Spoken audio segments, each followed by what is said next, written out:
So guys, এরকম দাড়িপাল্লা হাতে ফটো এডিটিং কিভাবে করবেন চলেন দেখে দিই। প্রথমে আপনারা ক্রোম ব্রাউজারে চলে যাবেন। ক্রোম ব্রাউজারে যাওয়ার পরে এখানে লিখবেন গুগল জিমিনি। তারপর আপনারা জিমিনিতে চলে যাবেন। জিমিনিতে যাওয়ার পর আপনারা এখানে দেখতে পাবেন প্লাস আইকনে ক্লিক করে আপনারা আপনাদের একটি ফটো এখানে আপলোড করে নেবেন। আপলোড ফাইল, তারপর ফাইল থেকে আপলোড করে নেবেন।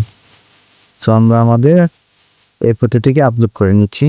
আপলোড করে নেওয়ার পর আমি আপনাদের কমেন্ট বক্সে একটা প্রম্পট দিয়ে দিব, অথবা আমার ডিসক্রিপশন বক্সে সব প্রম্পটকে আপনারা এখান থেকে কপি করে নিয়ে এখানে পেস্ট করে দেবেন। শুধু পেস্ট করার পর আপনারা এখান থেকে পাঠিয়ে দিবেন।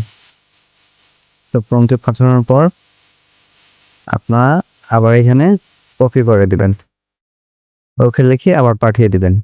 তারা যখন আপনাকে রেজাল্ট দিবে, রেজাল্ট দেওয়ার পর ওকে লিখে আপনারা আবার পাঠিয়ে দিবেন। পাঠানোর পর দেখেন লোড হচ্ছে, আমাদের পিকটি কিন্তু জেনারেট হচ্ছে।